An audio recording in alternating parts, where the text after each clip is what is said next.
Futures now, old man.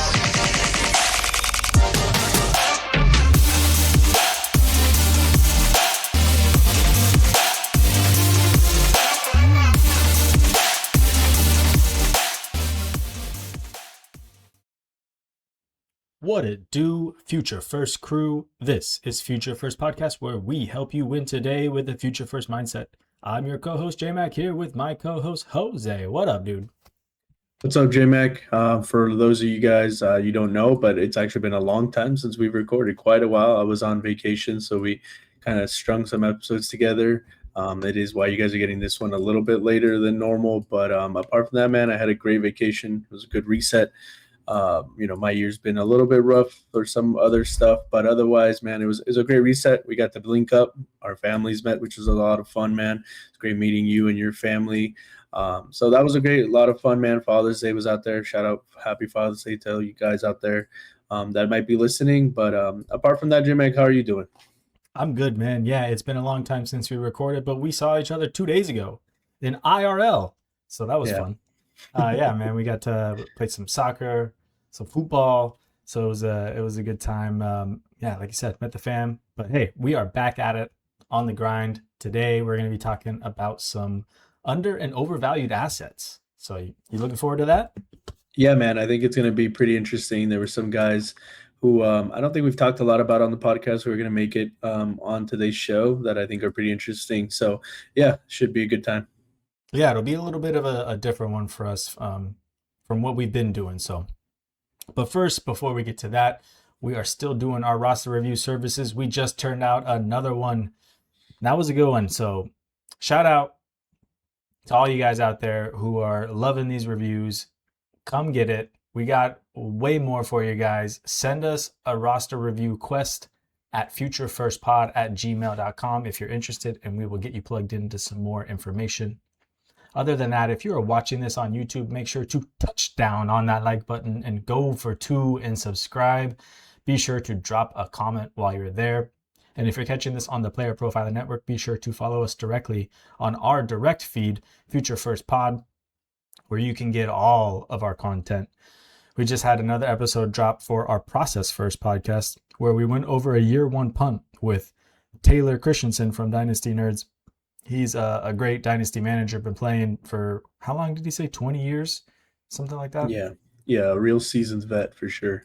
Yeah, so you probably caught him on our 2 episodes ago on our Veteran Values show, but you want to go check out what he did with his team in that build, head over to our channels directly, our feed, our YouTube channel. Honestly, Process First is probably better viewed on YouTube because we have the league up and we go over through all the trades with everything on screen. So it's probably a better watch over there. So head over there, check it out. Shout out to Fox, who's been helping us with all our graphics. You can follow her on X at bfoxworth07. She is killing it as always. All right, man, let's get into these undervalued and overvalued players here that we think are scratching the itch for some and ones that we just want to get away from on others for our Dynasty teams. But first, as always, man, a quick hit. You ready? Let's do it.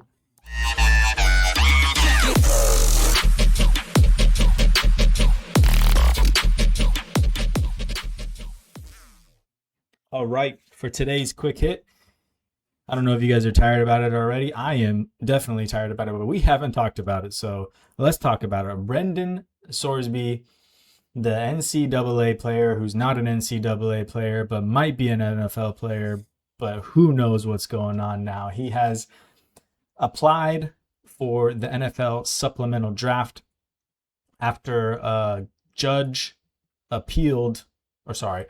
ruled for him to be back into the NCAA, but NCAA appealed that court ruling. And so now rather than fight it, he's just going into the pros. Maybe, we think. Yeah. I mean, I heard there was also teams and other universities that were saying they were going to boycott and refuse to play. So I think it just became a huge mess. If you're a gambling man, I mean, what a time to be alive. You can gamble on the gambler's landing spot here. Where is he going to go? The Jets, I've heard them. I think that would be like a ridiculous thing for them to do. I understand they have a lot of draft picks, but just like in a rebuild, just because you have a lot of draft picks doesn't mean you need to set them on fire, which, given the potential quarterbacks that are going to come out next year, just you're going to end up with the Browns where like, who's starting? It just doesn't make a lot of sense, especially when you're projecting to be picking in the top 5, top 7, and then you have the ammo to go to the number 1 spot if you want to go get an Arch Manning or whoever that number 1 guy ends up being. So, but I mean, I think it's one of the only times, and it is a little bit of a fantasy or dynasty lull right now until we get into training camps, that it is, worthwhile talking. I'm sure you've heard tons of podcasts. We're not, breaking ground here by talking about this, but I think it is interesting to at least get our thoughts on it. In terms of like a player, and if he was just in the draft this year, depending on where he went, let's say he went, end of the first or something, I think he would have been in that first round conversation in Superflex drafts towards maybe the end or around Ty Simpson, maybe in that sort of spot. I think Mendoza would have still been pretty clearly the first quarterback to go, and I don't think he would have disrupted that very solid kind of top 6. I think he maybe slides in right after that, maybe like 107 had he, depending on draft and landing spot. But apart from that, I don't think he's any sort of generational player that would have really disrupted the draft process had he been in it. Apart from he has the rushing upside, which is not something that Tyson or Mendoza had, so I think that kind of props up a decent amount of what you're hoping for, at least in fantasy. But people will throw around the word dual threat, but it's like you have to be also to throw the ball to be a dual threat. I don't think he projects as like a crazy arm or very strong in terms of his passing criteria. So I don't know. I think it could be interesting depending on where he lands. There's still a few spots where, he could get starter minutes, back half or, entering, the league. So those are kind of my thoughts on him as a player. It could just be all irrelevant and, he kind of ends up somewhere where he's just a backup and kind of, this is his moment in the sun and we don't really ever hear about him or talk about him on a fantasy podcast again. I don't think that's completely out of the question, but what are your thoughts? To be honest, man, like I don't know much about this guy. I didn't watch his film. He wasn't a prospect on our radar to watch. And yeah, I know that he's a dual threat quarterback, and I haven't watched anything, even like highlights of this guy. So I don't even want to speak to the player. To me, it's more curious that we're hearing rumors of, what teams are willing to spend on him. Teams are saying they're willing to spend 2nd round picks on him in the supplemental draft. And to me, I'm just like skeptical. Like if I was a GM, I'd be like, yeah, I'm going to spend a 1st round on this guy, right? Like who cares? No one knows. It's going to be a blind bid. So like just Right. tell everybody, like lie to everybody so that way they spend up higher capital, right? And drive the price up. It only helps you in the long run. Yeah. So I guess too, like how does that work for the 2027 draft? That pick is just poof gone. So they just skip over that pick if the 26th overall pick is selected for Brendan Sorsby, then he is the 26th pick in the 2027 draft. Is that how that works? Yeah, exactly. So whatever pick, some teams have multiple seconds. So maybe they, take what they think is going to be the later. It's all basically like whatever 2nd round pick, whatever that ends up being, pick 100 or whatever, whatever it is, that just becomes Brandon Sorsby next year for them. Yeah. And the tiebreaker is just simply record from the past year. So, whatever. And I think that kind of goes into. They can bid multiple picks too, right? They can say, I'm going to spend a 2nd and a 3rd on them or something, right? That I'm out of my knowledge. I know if it's a tie in terms of what they're offering, it just goes into current draft order or the draft order for the past draft, which I think kind of is the only reason to talk about it is like I think 99% of people have done their rookie drafts. I think in our Future First Dynasty League, we've been waiting just for some content and some of the stuff we've been putting out with the process first. So we haven't done it, which is actually point of discussion whether we should wait to find that Sorsby's complete landing spot so that we've waited this long, might as well wait. I think a lot of other people are in the spot where like now this is kind of being dropped in their lap. What are you partial to? I think the biggest 2 camps I hear is just wait for 2027, he just gets pushed. Nobody can pick him up. He's just an asset that enters the draft next year. And then most people are like, oh, copy the NFL, blind bid.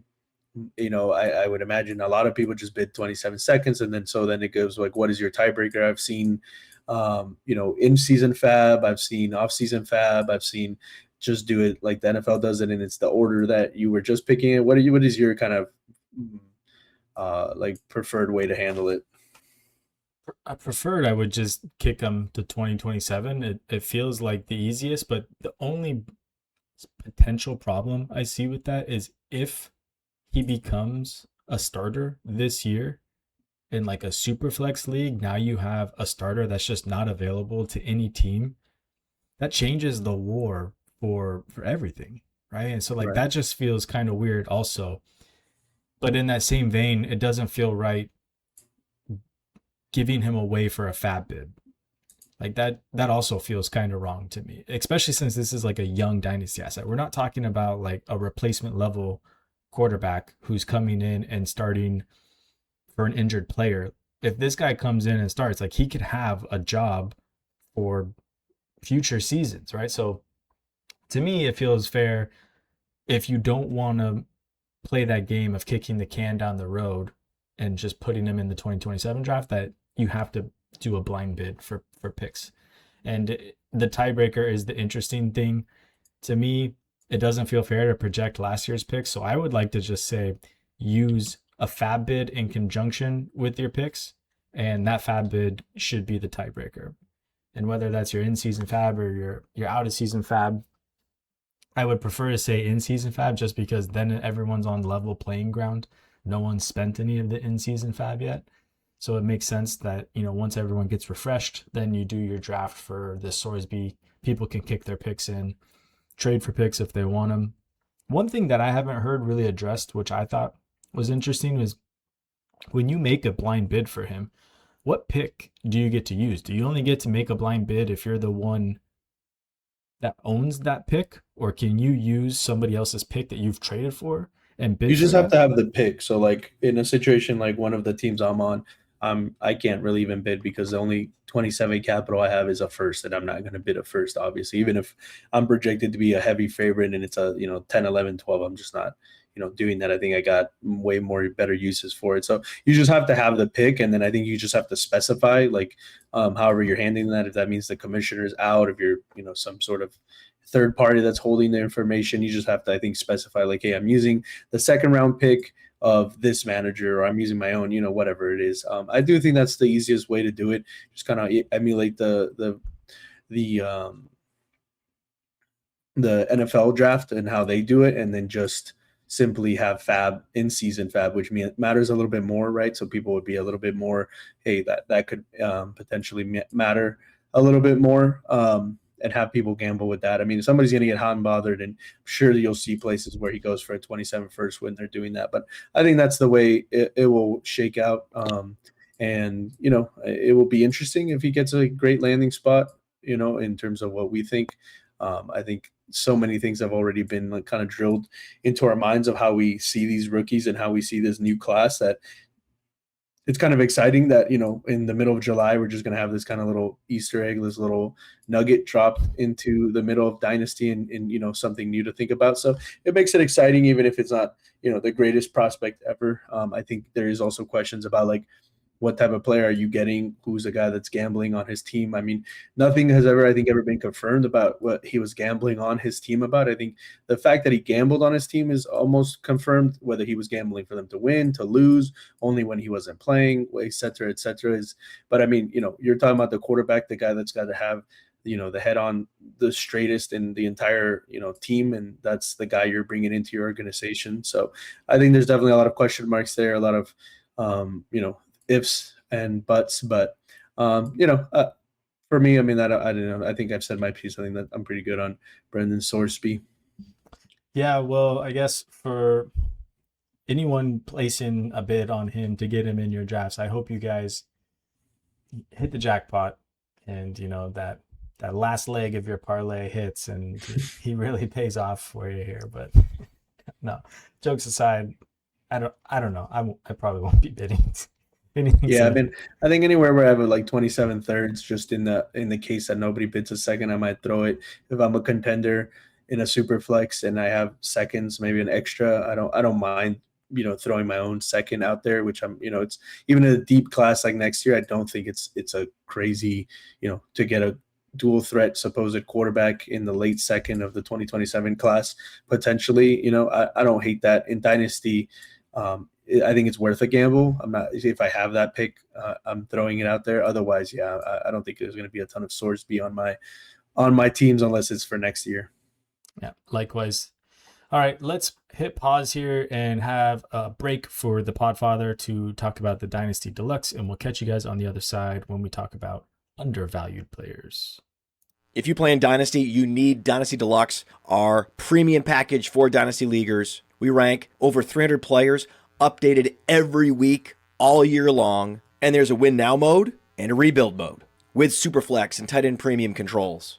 And a Dynasty League sync where you can say, sync down all of my sleeper teams, all my FFPC teams, and then you can browse around your leagues for who has needs, and then you can use our trade finder to see what kinds of trades are happening in leagues that are similar to the one I want to do. Then you can analyze trades using our trade analyzer, which balances the lifetime value, which includes pick values out to like 2028. All of that plus the rookie guide, $25 value is included. So if you're just in one Dynasty League, Dynasty Deluxe is well worth it. And use your host's promo code, and you can bump up to all in and get $25 off.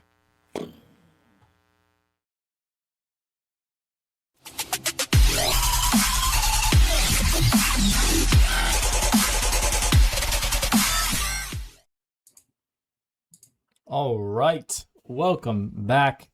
Let's get into it here with our over and undervalued Dynasty assets. Jose, man, why don't you kick us off with your favorite of your first ones here? Yeah, I think this is a guy we haven't actually talked about a ton. It's going to be Bhayshul Tuten. I think he's a perfect dynasty kind of arbitrage play. His value hasn't really caught up to his potential opportunity. Now, on this podcast, I have been talking about C-Rod. I do think he's going to have a role, but I think in terms of like his undervaluedness in how the market is acting, I think a lot of people still are worried. They're not sure. He's still priced outside like the elite dynasty running back tiers, despite a realistic path to like leading Jacksonville backfield. So if he gets that role, if he gets the HN role that Travis had before or anything similar, he's going to be an elite running back asset. When I mean elite, I mean in terms of his touches, his usage, projecting on a very good offense or what we think how they ended the season will be a very good offense.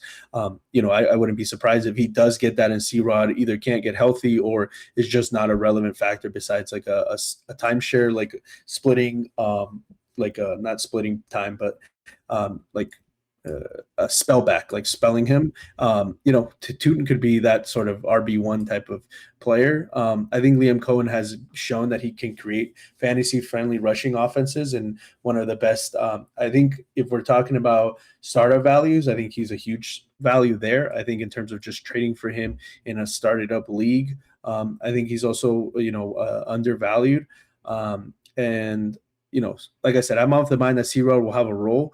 But, it's not – it's kind of hedging a bet, right? Like if Tuten is a potential RB1 or a solid RB2 that you can get for what I feel like is a lot cheaper than some of the other RB2s out there or old guys, right? And if he does hit his age, right, he's quite younger than some of the other guys that you might be trading for, like, a David Montgomery or some other guys that are older in that regard. So that's kind of why I think he's undervalued. And I also just wanted to shout him out because we haven't talked a ton about him on the podcast. Yeah, no, that's fair. We've kind of skipped over him. Honestly, we haven't been too big of believers in him all that much. So I think that's probably why. But it sounds like you're kind of turning a corner here on him. And I agree, man. I get it. Like, we just haven't seen C-Rod. He hasn't been in camp. So Bhayshul Tuten's getting valuable reps over him. He's also getting a lot of hype. Although who in Jacksonville isn't getting hype every single day? Someone is getting hyped. The best is when they're as the young kids say, glazing each other. Like you got Tuten out there talking about BTJ talking about this guy. They're all just hyping each other up. Yeah, I don't want to talk about talk out of two sides of my mouth, but when you're looking at player profiler and Bhayshul Tuten, it's like running back 23, right Yeah. next to guys like David Montgomery, DeAndre Swift, RJ Harvey, Bucky Irving. They are not the same. Yeah, Jadarian Price, Derrick Henry. Like, could Derrick Henry and Kyron Williams outscore Bhayshul Tuten? Sure, but Bhayshul Tuten's all 23, right? 23 and a half. So I don't want to talk out of two sides of my mouth. I definitely am not like a huge believer. Like, I'm not planting a flag and saying Tuten is a guy of mine, but I do think he's still undervalued. So, just because he's not somebody I'm personally like in love with doesn't mean that I won't take advantage of a market, right? Like we talked about it last season a lot. These sort of guys that you buy in the offseason now, last year was Javonte Williams. He's my favorite example. Nobody was saying Javonte Williams is going to help you in a championship or be a key piece. And he was. I mean, he got hurt at the end of the season, but throughout the entire season, he was a very relevant fantasy asset. I wouldn't be surprised if like Bhayshul Tuten kind of does the same thing, right? Like that doesn't mean that like I said, he's a my guy or he's like, I'm super stoked. But if there's a value thing there, then I'm willing to maybe just hedge a bet and say, okay, well, what if I'm wrong? I don't want to miss the boat, right? Like I don't feel so strongly that C-Rod is a guy that I will be willing to miss the boat on Tuten in case I'm wrong, right? So, that's just kind of how I'm playing it. If there's an opportunity to buy, then I'm buying just in case I'm wrong, right? Yeah, no, I think that's a really good take there. I'm going to go into my running back here, and I'm actually going to pull an audible from who I had on there because I have Breece Hall as a shout out as an undervalued player, and I do believe that. Like he's RB8, and I think he's better than that, but I'm also just really concerned that we're going to see another three-headed committee in the Jets, like how we saw at the beginning of last year, and Breece Hall was a pretty rough player to roster last year, so I'm a little scared to shout that out, especially since he doesn't really have an out anymore now that he had that 3-year contract there. So I'm going to pivot and I'm going to come down here and I'm going to come down to my guy, Zach Charbonnet. And this is honestly just an arbitrage play to Jadarian Price, who I've been well documented on this podcast. This is not a pro Zach Charbonnet segment. It's a continued anti-price segment. it's very much the same thing in my eyes, but it is a pro Zach Charbonnet argument because I mean, if we think about how good Zach Charbonnet actually was last year, like he was the guy that you really wanted in that backfield. Ken Walker was really bad outside of when Zach Charbonnet went down and he started getting all the volume. But Zach Charbonnet was kind of the guy that quietly just had the year just over and over again, getting it done for you. Let's go ahead and look at the stats that he put up. He had 108 rush attempts for 462 yards, 4.3 yards per carry. Not very many touchdowns. He had, one total touchdown. Oh, sorry. I'm looking at 2025. Sorry. Let me try that again. Hold on. Did not mean to do that one. But I got something for this. Hold on. Everybody, put on your glasses. Oh man, this is not working. We're going off the rails. We're going off the rails. You can tell we're rusty, guys. Oh no, what's he doing there? There it is. There he goes. Oh man. The neuralizer coming out. Yeah, maybe next time I'll get that one right. Sorry, guys. It's been a while. Give me a break here. All right, 2025, he had 184 rush attempts for 730 yards, 4 yards per carry, 12 total touchdowns. That sounds a little bit more right. 11.3 fantasy points per game. It's just a really solid line of him going down there. And now we're looking at him being as the RB, 36 off the board here, behind guys like Emmett Johnson, Dylan Sampson, Jalen Warren. Like, what are we doing? Like, I don't really understand why he is that low. And there's even talk that he might start week 1, which I don't know if I'm buying. That might just be smoke. But regardless, if he comes in middle of the season, there's a real chance that he just assumes the starting role over Jadarian Price. I know they spent a first-round pick on him, but I still think that cost was inflated. They had no other need on their team to really fill. And they only had 3 picks in the draft. Why not spend that on the guy that they like? Sure, I get it. But I still think Zach Charbonnet is the guy that you're going to want in this backfield. And the risk is just so low. I mean, we're talking about, a 3rd-round pick probably like a late second in this year's at worst to go get him. I don't know. It Yeah. seems like a really good for a 25-year-old running back here.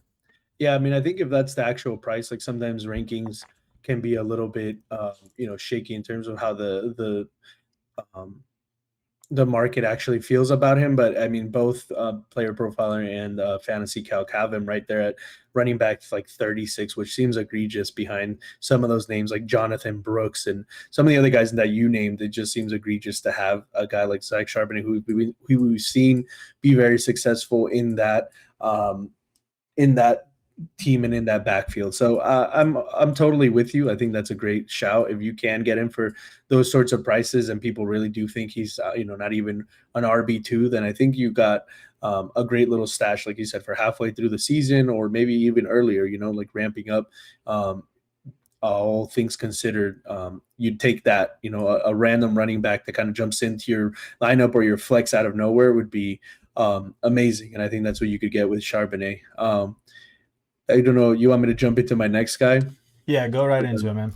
for the undervalued? I mean, it's a guy I have talked about a bit, and I feel like I'm always on this kind of island against these sort of trends that the fantasy community kind of puts on people. But it's Kyler Murray for me. I mean, I think the market is still treating Kyler Murray like a mid-tier quarterback too, when he still has league-winning upside. I know we're several years removed from him doing that, and I think his value cratered after injuries and losing his job in Arizona. But now he has the best coaching staff in his career. Right now he's playing with Justin Jefferson, Jordan Addison, Joan Jennings. Like there's the J effect there. I don't know. They're all got J names and even last names. So that has to count for something. But I mean, it is probably the best supporting cast he's had there since the DeAndre Hopkins days, I want to say, when he, towards the end of that career and the Fitzgerald time. I don't know if he played with him, but, I mean, you could say Marvin Harrison Jr. and Trey McBride and, Jerry Rice reincarnated himself out there were better. But, seeing how Marvin Harrison played in the injuries, I think this is probably the best opportunity he's having, the best coaching staff, pretty much the best that Kyler Murray set up to be able to succeed in a long time that he's had in his career. Sure, there's the JJ McCarthy thing, but I mean, from all intents and purposes, it seems like it's Kyler Murray's job to lose, at least right now. And I think dynasty managers are a little bit fatigued with the uneven seasons, pushing his value below quarterbacks with less fantasy ceiling. Like I think he's a guy that if he has a solid QB1, you wouldn't be super surprised. And if he outperforms guys like Sam Darnold, I'm looking at Fantasy Calc right now. They got Kyler Murray as quarterback 23, which is, like I said, a low end to mid tier quarterback 2, right? Like that's just barely a quarterback 2. I think in a Superflex, he's much better than that. If he finished, as a solid quarterback 1, like in the 12 range, I wouldn't be super surprised if he's able to stay healthy, obviously. But that does suggest, I think there's some players that get this stink about them. And I don't think Kyler Murray last year seemed like he was washed. I think there was a lot of other stuff and his injuries. So, I'm trying to buy as my quarterback 2 to complete my room. Obviously, he's not the guy I'm trying to have spearhead my team or my competing team, but I definitely think he's one of those guys that's pretty easy to acquire and can, exceed the expectations that a lot of people have. Yeah, I agree. I love these plays on these quarterbacks that are like retread vets. They move on to their second team or even their third or fourth team sometimes. Last year it was Sam Darnold. The year before that last year it was Daniel Jones. The year before that was Sam Darnold with the Vikings. Yet again, now we have Kyler Murray with the Vikings and the quarterback whisperer and Kevin O'Connell. It makes a ton of sense. It's just I wish Kyler Murray was a little bit cheaper. Like in years past, the bet that we've had to make on these guys wasn't quarterback 22. It felt like we were taking him as a quarterback like 30 or something like that. But it makes sense for Kyler Murray because, like you said, what we saw from him last year was still pretty decent play. He just struggled with a bad offense. Didn't really have the targets that he had to throw to. So I like the play. And I do think he is undervalued, especially since he's still only 28, going on the second team, and now he's got upgrades at all positions here. I think it's a really smart call, and I think Justin Jefferson is due for a bounce back here. And honestly, like Jordan Addison can thrive in this offense too, and I wouldn't even be surprised if TJ Hawkinson kind of made a bounce back this year with Kyler Murray here at the helm. Yeah, I mean he's about to turn 29, but I mean that's the same age Daniel Jones and Right. Darnold are. And just looking at some of the players around him, I mean, I'm pretty sure you could go tier down, right? Like say CJ Stroud, your quarterback, to tier down from CJ Stroud to Kyler Murray and get a pretty decent piece. Maybe not Right. huge because I think CJ Stroud's value has dipped, but Jordan Love is a guy that a lot of people are, and their age difference is only about a year and a half. So you're not talking about you're losing a ton. And I feel like Jordan Love has a very, much higher value right now. So For sure. tearing down from Jordan Love to Kyler Murray and getting a significant piece, in terms of points per game, I don't think you lose a ton there. If Kyler can stay healthy, then I think it's a great move to do as a contender. Yeah, no, I love the shout out there, man. All right, I'm gonna go with mine, and it's gonna be the guy that we just talked about, and that's CJ Stroud. It's kind of wild, and I can't quit him. You know me. He's your Kyle Pitts, man. I get it. He's my Kyle Pitts. He's gonna bounce back. That's what it is, right? Is he has security to him. He's made it to the playoffs in multiple years. Granted, he didn't play well last year, but honestly, I think him not playing well in the playoffs last year is what's driving the price of him down as low as he is. I think people have just that kind of bad taste in their mouth with him, especially since it was on a national level in the playoffs. He's not a bad quarterback. He's a good quarterback that's just been in a bad situation with a bad offensive line and didn't really have a run game to kind of support him being able to throw the ball and open up lanes for his wide receivers so that he could get them the ball. He's also got good wide receivers. Nico Collins, Jaden Higgins, Jalen Noel is making some splash at rookie camp here. So just the fact that this guy was going 102 in startup drafts 2 years ago, and now he's a QB 20 off the board. And like you said, like to me, he's a great tier down player if you wanted to get off of one of these other players that you just, maybe didn't have high hopes in, or maybe felt was like a little bit overpriced, maybe like a Tyler Shuck or something like that, and you're looking to get off of him. Like I think you could get a plus off of with CJ Stroud to get into Tyler Shuck. That should be doable here, especially in startups. We see Tyler Shuck going in the 4th round overall. CJ Stroud is usually in that 6th, sometimes falls even into the 7th round. So there should be a pretty hefty plus there. I realize startup drafts and ADP aren't always the market, but that is what the market is reflecting when we look at it other places too.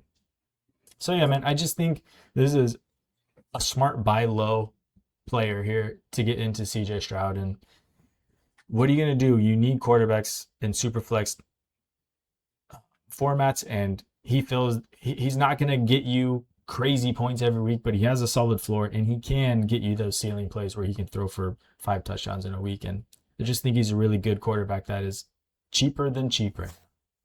Yeah, I mean, it's definitely a pretty risky play. I think both these quarterbacks are. I think CJ Stroud is another dud season for potentially not getting that giant extension bag. I mean, they did reach out. They gave him his 5th-year option, so he's there for, I think it's 2 more years under club control. But like we saw with some of these other guys after their 5th-year option, a lot of teams like very quickly jump into, the extension and giving him that kind of security. He currently doesn't have that, right? So you're talking about another poor year. I mean, last year, what was it, like 3,000 yards and like 18, 19 passing touchdowns. It was pretty down year. It was pretty bad. Obviously the defense carried it all. So, I think that's the scary part for CJ Stroud is like, I don't think it's out of the question that maybe he's looking for another team. Like, I think some of these teams are getting more and more like Kyler Murray is a perfect example where the Cardinals were, dying to get out of the contract that they had with him after they gave him that lengthy extension. And I think there's been other teams that have been like that. So I think some teams are being a little bit more wary.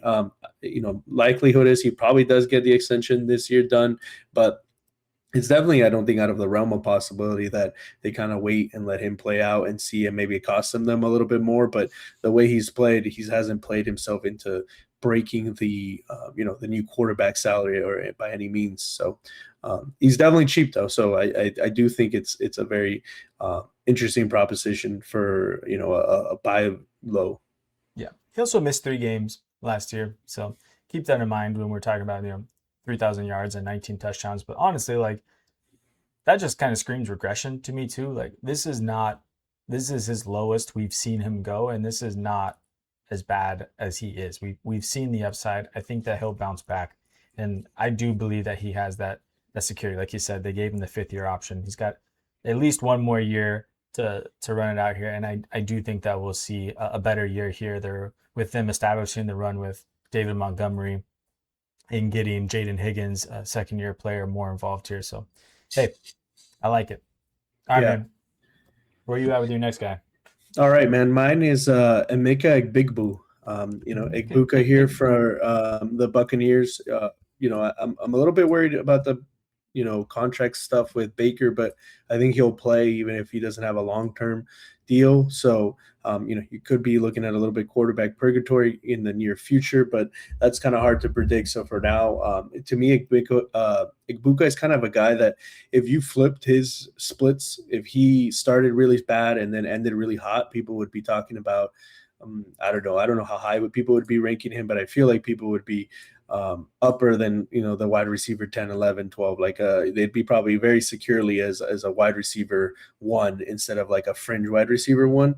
And I think he flashed that ability to be a very, very solid wide receiver 1, right? I think he's one of the best year 2 buy opportunities in football. He has elite production in his rookie year that just kind of faded late. And how much was that him and how much was that Baker's injury? Mike Evans left town. That's a huge target. I do think Godwin is going to be involved, but I think he will play a different role. I know that the rookie that they had has gotten a lot of hype. What is it? Ted Hurts or something like that, right? The rookie they got, but I think Egbuka is just the most talented player there. He's the youngest.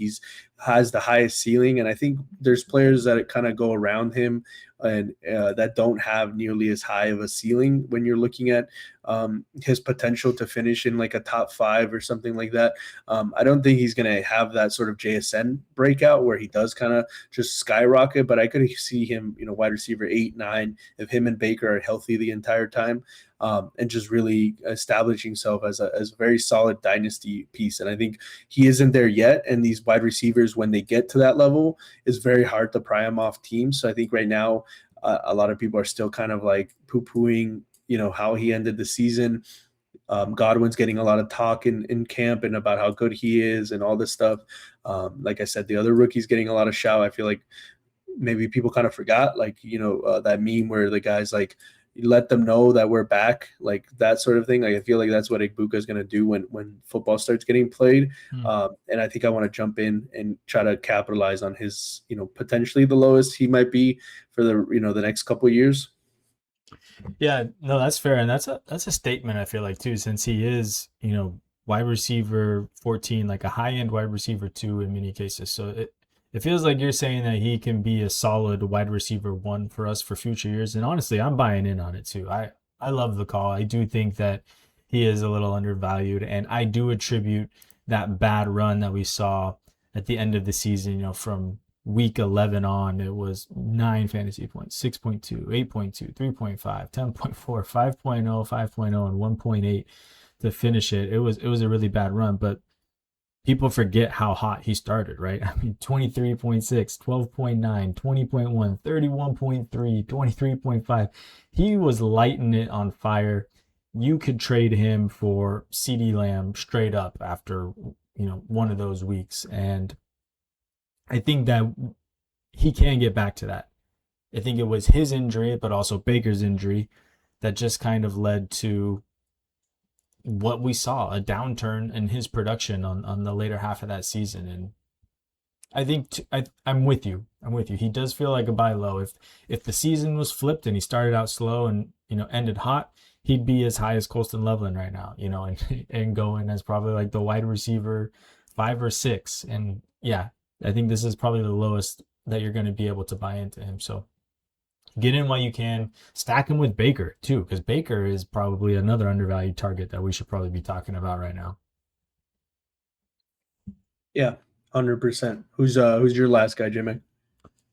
My last undervalued player here, we're going to go down a little bit further. It's another wide receiver, someone we talk about quite a bit here. It is Brian Thomas Jr. with the Jacksonville Jaguars. Jose is the guy behind the tree rubbing his hands together. I love that meme, by the way. But yeah, man, Brian Thomas Jr., he's good. The way I was trying to think about how to target players for this segment, who have we seen be good and what players meet that criteria but aren't being valued as good as they should be? And Brian Thomas Jr. is that because we just saw a pretty horrific season from him last year, but I don't attribute it to bad talent or even like a bad situation, right? It was him not being healthy. It was the team needing somebody to step up, and so they brought in Jacoby Myers. Parker Washington got a role, and I think both of those players are still going to have a role here, but I think Brian Thomas Jr. is in a role where he can succeed pretty well here as the Z receiver. Him and Trevor Lawrence are reportedly connecting better on deep balls here in camp. But like I said, every Jacksonville Jaguar is getting hype out of camp. So I do want to say that it does seem like BTJ is getting the most love. Like for a while there, it was a Tuten, but I do want to think like that where there's smoke, there's fire. Unless they literally all just like in a group chat and like, okay, it's your turn to talk up BTJ. Now it's your turn. That's your like the coach definitely talking about his players, but there has been a lot of like Trevor Lawrence and beat reporters, and I think one of the biggest thing is him saying like it doesn't hurt to run. Like I feel really good. Like I'm starting to really feel like myself. Like last year was hard. Like there was a lot of stat from him, and I think there's been a lot of smoke about how good he's looked, about his deep threat ability. So I just think like we know, I think a bit what Parker Washington is. We know what Jacoby Myers is. Like we've seen what Brian Thomas Jr. at the peak of his game can be. If he really is connecting with Trevor Lawrence, by all accounts, Trevor Lawrence should be a better quarterback than Mac Jones. So I'm totally in on it, man. I'm really hopeful. I got a lot of rebuilding teams that like this would be a huge shot in the arm. Like it would put me still okay to get the 101, but it would just like in terms of the outlook on my rebuilds be a big difference. So I'm really hopeful for it. I mean, he was also just a really exciting player to watch. Like I think people should go back and look at that 2024 season and watch him and just how good and how like exciting he was. Like it was really fun to watch. He will look like an elite wide receiver in his rookie year. So right. I'm totally in on it, man. That's why I was rubbing my hands, like hoping, like, dang, like, I really hope this comes true because he's definitely a guy I got a lot of stock in. So, yeah, at the end of the 2024 season, he ended the last 4 weeks with 32.5 points, 28.2, 23.9, and 17.3 points per game. In those games, should I say. We've seen him be good, you guys. What we saw from him last season is not the same guy that we saw in 2025, and we have a reason to explain it away. He wasn't healthy. He wasn't himself. He was going through a lot, and we're seeing reports of him being able to turn it around right now. So I'm just trying to buy in wherever I can. The price is too low. I mean, we're talking about wide receiver 23 with him going in between Jordan Tyson and Mekhi Lemon, meaning you could go get Brian Thomas Jr. theoretically for the 104 in a rookie draft. And I mean, or a guy that's gotten a lot of hype right now, AJ Brown. Like if you're not a guy that maybe it's not a competing play right now, you can maybe get something on top of Brian Thomas Jr. sending AJ Brown away, even if you're sending him to a contender in the right situation. So we've been on it. We're going to continue to be on it. If he will be, I think, one of our biggest hits or flag plants for flag sure. plants and being right about the podcast if he is, because we've been on it for close to a year, which, by the way, guys, we're coming up. I don't know if this episode or the next one will be mark a year of us doing this, which is pretty dang exciting too. But yeah, man, I'm all in with you there. Yeah, no, I love it. And I'm sitting here, I'm looking at Christian Watson and Brian Thomas Jr. being really close together in these rankings. And that's Player Profiler pushing Christian Watson up the rankings quite a bit there. When you look at market values, I don't think you're getting those trades done. But hey, I mean, maybe that's out there for you. If you have to throw on a little plus to Christian Watson to get into Brian Thomas Jr., I don't hate it at all. Yeah, not at all. All right, let's take a quick break here and we'll come back and start talking about some overvalued players, maybe some people we want to be fading at value. So we'll see you guys in just a minute.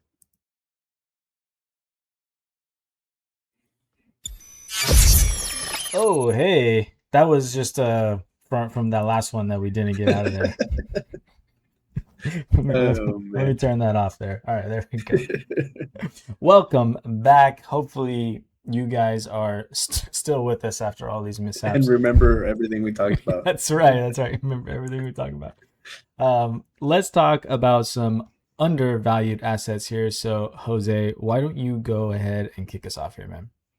Yeah, I mean, this is a guy I think I've kind of been on this train a little bit. It's definitely not an anti this player is bad, and I think most of my players that are in this section is that like it's not that I believe this player is bad. I think it's just the community is very high on them and too much so, right? Like their prices kind of skyrocketed, hence the name Overvalued. But yeah, for my quarterback, I said Drake Maye, man. The market is already valuing Drake Maye like he's arrived when he's still projecting more than producing. I think like we saw kind of what the end of that season looked like. I mean, it was really good. He was, a very good quarterback. I definitely don't think that there's a world where he isn't one of the better quarterbacks in the NFL. I just think for fantasy's sake, when you see and you go into places and, startups, he's the second quarterback taken, maybe the third.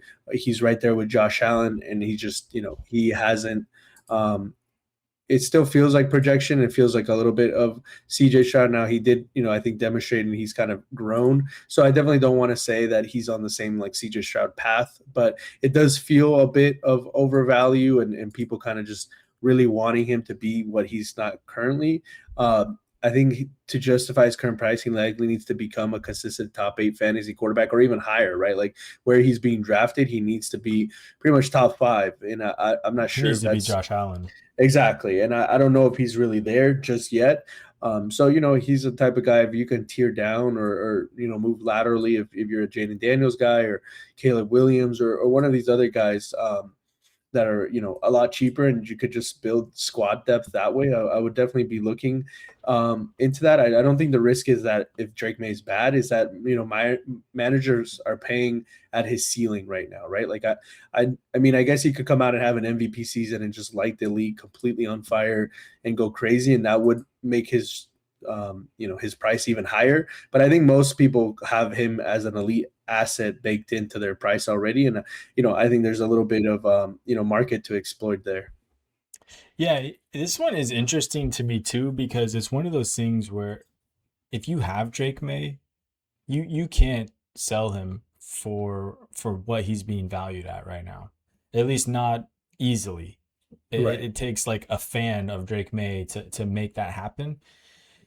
And that just tells me that even though the market is as high as they are on him, is that there's still this sentiment out there where people have seen it, but they're not believing it, right? There's still that schedule narrative out there from 2025 where, he was able to play the easiest teams in the league and pass for 4,400 yards and rush for 450 yards and had a total of 31 touchdowns. Like, we saw him be good, but people are still skeptical because of the teams that he played against, right? So it's one of those things where you're not really getting fair market value for Drake Maye a lot of times. And the same is true with Josh Allen. Even as good as he is, like, people just don't want to pay that iron price to go get an asset like that a lot of times. And it's just kind of the reality of the situation. I think gone are the days where you can hit on an outlier season for these guys and then trade down from them. The same is true with Trey McBride right now. I'm kind of going off of on a tangent here from Drake Maye, but you can't trade Trey McBride for Colston Love straight up in a lot of leagues right now, which is just crazy. Like you should be able to get Colston Love plus in a lot of instances for Trey McBride from the season that he just had. But for the same thing, like Trey McBride had that outlier season with not a stable quarterback. And, you know, even though he is in line to start again this year, there's still the narrative of, oh no, is the guy they drafted going to come and take over for him and take the spot? And then is Trey McBride going to have to start over with a rookie quarterback? And so all these narratives kind of go into these things, and it's just funny, man. So I agree.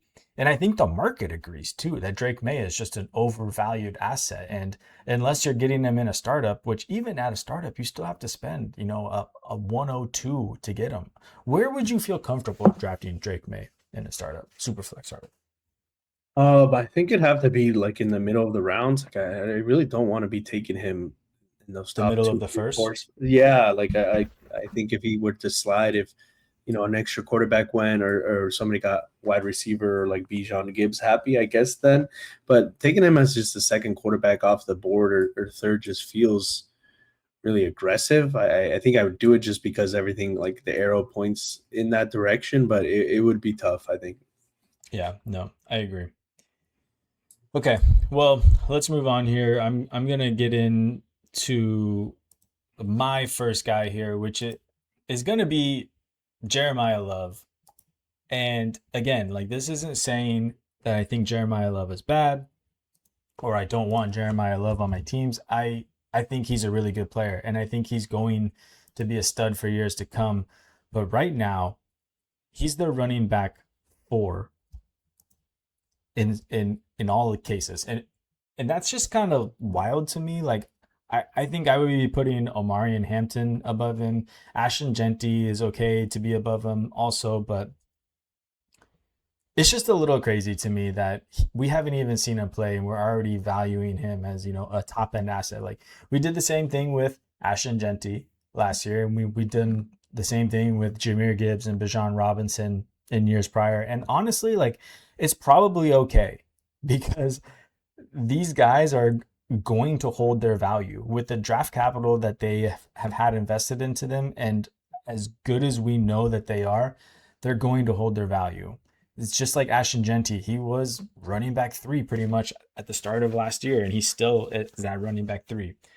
You know, Jahmyr Gibbs was the same way. He was a super high asset and just maintained that value all the way through. So Jeremiyah Love in the long run is probably okay, but when we're talking about points and getting points for your team, Jeremiyah Love is just an overvalued asset right now. And you could probably trade off of him to get into someone who's going to get you points, but also maintain value and give you a ceiling where they could jump up into like an Omarion Hampton, you know, even a Devon Achane. Like, is it out of the season, out of the question here to have Devon Achane have an outlier season this year with Miami, just on the back of receptions and crazy outlier production? I don't think that's crazy to say. I think that that's in the cards for him. Any one of these running backs, I feel like a Travion Henderson could vault up and be there, but and get more production than Jeremiyah Love this year. I'm not saying that's going to happen, but I don't believe in Jeremiyah Love for this year's outcome. Even though he'll maintain his value through next year, I still feel like he's probably an overvalued asset when it comes to production and putting points onto your team. So if you're rebuilding, fine. But if you're trying to contend, I would be looking to move off of a Jeremiyah Love and get into something with more production and a little plus on top of it. Yeah, I agree. I don't think he's a great contenders running back. I think the market and just fantasy in general is kind of really desperate to kind of see a churn and a change at this kind of top 5. We've been waiting for it. We kind of got it with Gibbs and Robinson, and then I think we're looking to, you know, replace the kind of remaining of the older guys that were there with like, you know, Hampton or Jeremiyah Love or Genty. So I think it makes sense. I think we knew as soon as, you know, especially such a weak class, that when Love came out, he would be a top 5, you know, dynasty running back. So I agree. I think if you can move off of him and not trade tons of future for a more competing asset this year, I would definitely do that. But speaking of running backs, since we mentioned him, Are you gonna break my heart right now? yeah, I definitely Don't am, do it, because I mean Jose. he's a guy that you said should be up there in the top five, and that's Omarion Hampton for me. I mean, I think Hampton's a great player, but I think great players can still be overvalued, right? Like I think his dynasty value has climbed into the elite running back tier before he delivers multiple seasons of elite fantasy production or even a full healthy season. Like we haven't kind of what we were saying from about BTJ, where we saw the elite production. I feel like last year from Hampton, we didn't see elite play. We saw um, amazing plays and kind of one-off games, but I don't think it was an elite season by any stretch of the imagination. I mean, obviously part of that is his injury, but I mean that's just that's them's are the breaks. Like you can't do anything about it. But before the injury and after the injury, it didn't.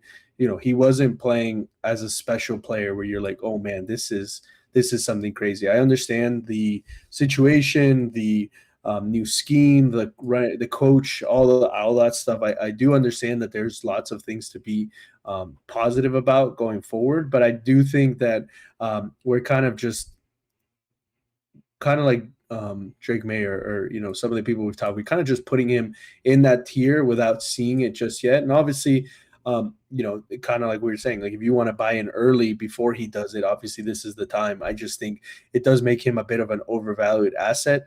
I think it puts him pretty close to like Genty Gibbs Robinson right now. I think a lot of people have him pretty decent, or even HN, where it's like, hey, can you tier up into a much more secure asset? Like, is there a room to go from a Hampton to to Jahmyr Gibbs, which is crazy that Jahmyr Gibbs is only, I think, a year older than Hampton, and he's been in the league for like 4 years, so that or 3 years, whatever it is that Gibbs is. Like, so you're not giving a ton of age there. Like, the hype on Hampton is so high. Like, can you do that? I would much rather have Gibbs than Hampton. I think a lot of people would, but I think the Hampton kind of value has skyrocketed so much that price isn't so crazy where it's like a crippling sort of thing to do, right? Bijan is the same thing. Like if Hampton is a top 5 dynasty running back, I think he is in a lot of circles, or a lot of people are putting him there, then that means he's not that far off from some of these guys. In terms of trading him for like Genty, I don't see like a ton of to be gained there. And then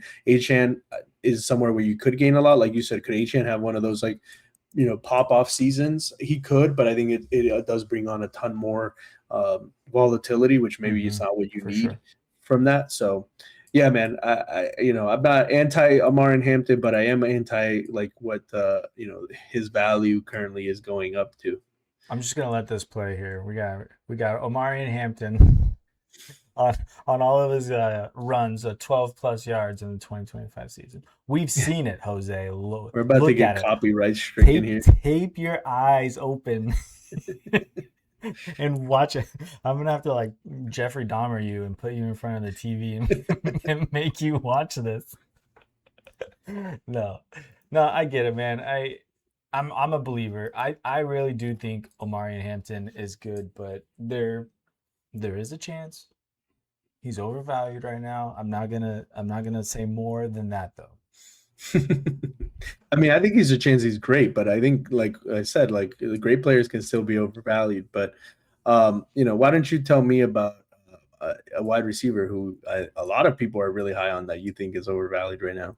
Yeah, and he is the truth. I do like him quite a bit, but the situation is enough to kind of scare me off of him, and that's Tetairoa McMillan. He's being valued here in the player profiler rankings as the wide receiver 16. He's 23. He's young. He's a great prospect. We saw him garner, what did he get last year? How many targets did he get?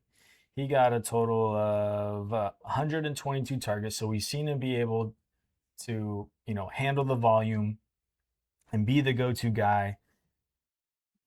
But we're still dealing with Bryce Young and that whole situation is just not great. I think they want to be like a run first offense too. Like the way that they want to operate is they want to be able to run the ball and control the ball on the ground. And honestly, I think a lot of that has to do with Bryce Young's shortcomings.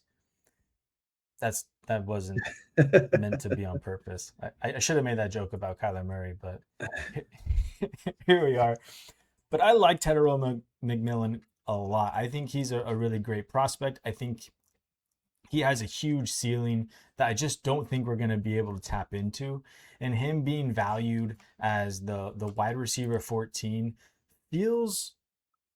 16 feels a lot like what we were doing with Garrett Wilson and Chris Olave in years past, where the situation just wasn't great. We just knew that the prospect and the player was really good. Plus, I mean, they just paid Jalen Coker too on top of that. So you know they're going to want to get him involved. And I'm not saying Jalen Coker is going to be the guy to take away from Tetairoa McMillan, but isn't there a world where we see, Tetairoa McMillan catch like 70 receptions again next year, but it's for less receiving yards and less touchdowns? Like you could see him going for 70 for 900 and 5 touchdowns. If he puts up that kind of line, do you think he's going to hold, this wide receiver 16 ranking? I guess it kind of depends on what other wide receivers do around him and kind of where he falls in the finishes from years past. But I don't know. I don't see a real ceiling outcome for him to kind of rise up. And honestly, I feel like Player Profiler might have him a little bit lower. Let me jump over here to Fantasy Calc and let's see. I was gonna bring that up. Fantasy Calc has him at 9, which is what was one of the reasons. I think if he was at 16 and more people saw him that way, which I don't think a lot of people see him that way, I wouldn't think he's overvalued. If he's closer to a solid wide receiver 1 around Egbuka and stuff, then I definitely think he is. So I that's why rankings are not a false Sure. like not the truth, but I could see what you're saying. I mean, it is one of those situations where like if Tetairoa was attached to a Patrick Mahomes or one of these other kind of elite quarterbacks, a Joe Burrow, I think you'd see him going to the moon, because I do think he is that sort of player. I just don't think he's the sort of player that can transcend his bad quarterback play. Like if Bryce Young, I mean, it was last year that Bryce Young got benched for a bit, right? Like that happened last year, or was that 2 years ago? I'm not 100% sure. Like my brain is not remembering exactly, but I think that was 2 years ago. That was 2 years ago? Yeah. Okay. Yeah, he played 16 games last year. So, okay. So he either got hurt. Okay. Well, either way, like we know the limitations, I think, of Bryce Young. I think we've seen what he is. I don't, think there's tons of development more for him. So I think he's always going to be limited by that, which kind of sucks for him. But right. I can definitely see what you're saying. And him, if people are more seeing him as a very solid wide receiver 1, him being overvalued. Yeah. So this helps my argument quite a bit, because I was treating him like he's wide receiver 16. But you're right. That does feel, and that matches up with what I'm saying, right? It's like he feels like the Garrett Wilson and the Chris Olave, and they were kind of like perpetually being pushed up into that, back end wide receiver 1, but outside of like one time, they never really finished with those kind of numbers, and they just kind of hovered around, that middling wide receiver 2, and it just kind of feels like that's what's on tap here for Tetairoa McMillan, and it's a bummer, because I really do like the talent, and I think he is really good. So maybe in some scenario in the future, we see him kind of break out, kind of like how we saw Drake London have, a later career breakout here with Michael Penix last year. Maybe we get that continued this year with Tua or Penix, whoever starts there. But I think Tetairoa McMillan is kind of a wait and see game right now. And if you have him, I think you just have to hold him. But if you want him, I think you wait to trade for him when the numbers just aren't really going his way. I think the price will come down and you'll be able to get into him at a much more reasonable price here. Yeah, 100%. And I think we can we'll finish off the episode me talking about a wide receiver that I think and that might have the fantasy community up in arms, or the people that at least listen, who is Luther Burden here, who I think is Oh, everybody's baby. wide receiver, People just turned the darling. podcast off. You know that? If you want to leave a mean comment, that's great. Just leave it underneath. Make sure you post it down there. Tell me how wrong I am. But yeah, I mean, Luther Burden is a great. He could, I think he might be a great player. But I think the dynasty market is already priced in the breakout. It feels like it feels like people are very much in like, this is for sure happening. The breakout is for sure coming. And so I think his value skyrocketed after a strong finish to his rookie season and an expanded opportunity in Chicago. But as we keep saying, when we talk about Rome, who's kind of the guy we have pinned as the number one there, there's a lot of mouths to feed, right? The Colston Loveland hype is also getting out of hand. We're on the Rome Odunze train. It's going to be hard to see that everything come to fruition. So either a lot of people are very wrong about two of these guys, or everybody's going to be wrong, and it's just kind of going to be like nobody's very happy and there's no clear breakout. I think the concern isn't the talent. The concern is that some leagues are already valuing him near his established young stars, despite only one partial season of production. I think if you are in the league with the guy that loves Luther Burden, who sees him as like a top 10, top 12 dynasty wide receiver, there's people that are very, very high on Luther Burden. If you can find that out in your league, I think, that is one of the cases where, like, if you throw him on the trade block and someone instantly is like hearting or instantly messaging you, I think you're throwing the bait out there and you're catching the big fish. I think that is one time where you like putting somebody on the trade block can be useful with players like this, because there is a lot of people that are interested, and sometimes they're just like, oh, this guy is Luther Burden, there's no way he's going to trade him. I love Luther Burden, he probably does. There's those people out there. I think he's definitely a great trade up target, or tier up target, because he's very highly valued. I think you can get into I don't know how high you want to shoot, but if you're looking at a Drake London, maybe something like that, or Egbuka, who we talked about earlier, players like that, I would not hate using Luther Burden to do that. Depending on how high this person values him. If you're looking at Malik Neighbors potentially, like, I don't think those are like close deals, but I think there's some work that you could do there with the right manager where there's deals to be made there. So I think just when a player value rises faster than their production does, that's often where, like, as a dynasty manager, you can kind of lock in some profit, right? Like, if Luther Burden comes out and has a pretty mediocre season, like kind of what you were saying about Tetairoa McMillan, like, does he hold value? Does these like advanced analytics and things that people love about him, if they continue to be there, but he just doesn't get the targets, doesn't get the run that everybody's expecting, and the breakout doesn't happen, does the hype stay? Does the way people view him continue? I don't know. It's hard to say. Caleb Williams also, hasn't shown to be like the most prolific quarterback, which is a concern. You love Ben Johnson, but I think there's just a lot of things that you could take advantage right now with Luther. The Bears offense, besides Rome Odunze, unless you're buying, feels like a ton of like value to be gained, and not a ton to lose there, like with Colston Loveland and Luther Burden, to be honest. Yeah, I think a lot of people are falling in love with like how efficient he was last year. The yards per route run metric, which was 2.79, number 3 in the league. I think the one that gets thrown around a lot are he's one of like 7 rookies to do that, and the other 6 are like Jamar Chase, Puka Nacua, Justin Jefferson. So it's obviously like the elite of the elite, the guys that you want. I think that there's a whole bunch of other narratives going into it. He's Ben Johnson's guy. He's going to be in the Amon-Ra St. Brown role. There's a lot, just everything kind of playing into it. And he's, here on Player Profiler as wide receiver 21. On Fantasy Calc, he's wide receiver 19. But I'll tell you what, man. In the startups I've been in this year, he's gone well in front of both of those numbers. I'm talking like wide receiver 14. I think I even saw him go at like wide receiver 10 in the Boogaloo League. I'm pretty sure Enzi grabbed him in like the early 3rd round and just went crazy for him. Yeah. Like you said, the hype for him is just at an all-time high. And if you got him, like in the early 2nd last year, and you can tack on a 2nd or even a first to get into like one of those guys that you're talking about, like I think that's probably a smart play here. And we're just kind of playing the market. But I'll tell you what, he's also the one guy I'm terrified of because of the analytics and everything going into it.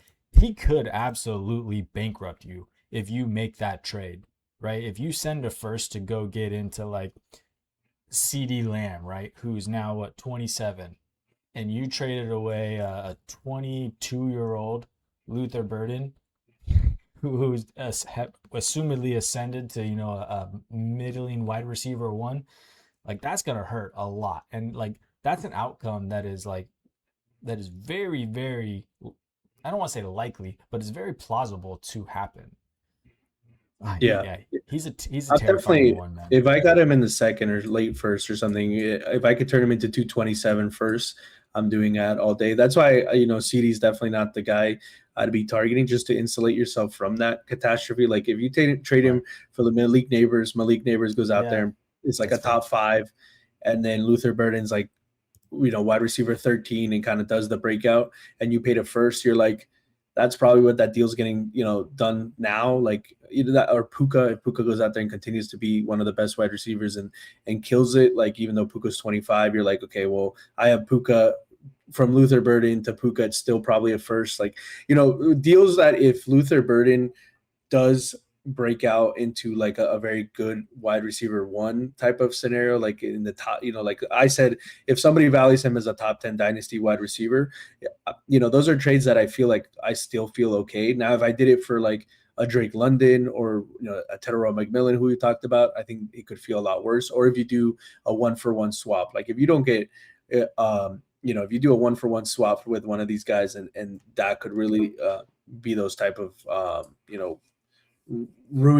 team ruining moves that you make. So I wouldn't advise against that. I would just more look to any sort of package where you're kind of tearing up into a more secure asset. Kind of the same thing with Hampton. It's like, can you take a guy who has the hype that he might be the next big thing, and then package him with something to get the actual thing, like that's what I would be looking to do.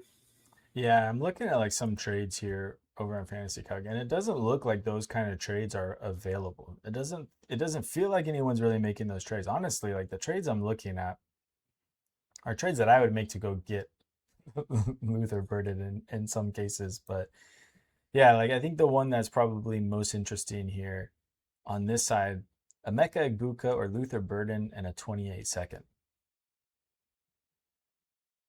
Yeah, I think those are the type of deals that if you make, those are the ones like you're talking about that could ruin your team and may make you feel real bad. But like in a 2-quarterback Superflex, Luther Burden and a 27 first for Justin Herbert, I feel like that's a pretty solid win. I mean, it doesn't have to be just for wide receivers. It could be running back or quarterbacks, as my cat decides to wake up and just meow uncontrollably here. But yeah, man. Apparently, your cat is mad at you for trading away Luther Burden. Big Luther Burden fan over here. Big apparently. Luther Burden fan. Who was he a fan of last episode? This is another cat. This is a different cat. So the other one was AJ Brown. AJ Brown. Yeah, I got 2 cats. So this is a different one. A little camera shy, but definitely wants to have their opinion. Likes Luther Burden. Doesn't like you trading him away for Justin Herbert. There you go. What's up, dude? There you go. Get you some airtime. But yeah, man, I think that was a great episode. Hopefully you guys, got a lot out of it. That was, yeah. I didn't have a third undervalued player here to go on, so we're just going to hit the outro here and get on out of here. Hopefully you guys enjoyed that. Hopefully you remember it after all of those neuralizers. Bring your glasses next time. Be ready, because we got more of those coming for you guys, and hopefully you're enjoying it. But yeah, man, this is, like you said, almost a year now. Pretty sure this is probably like our year episode here, so happy anniversary, bud. We'll pop some I went back and looked at the pilot, and that was on June 26th, so technically we'll get one, but maybe next episode we'll do an actual full-on celebration for a year. If you guys have been here, really appreciate you guys watching. As always, we're future first wherever you get your podcast. on YouTube as well. Follow Process First. Thank you to Player Profiler for hosting us. We do roster reviews. Yeah, that's everything, man. Future First. Really appreciate you guys, and we're out.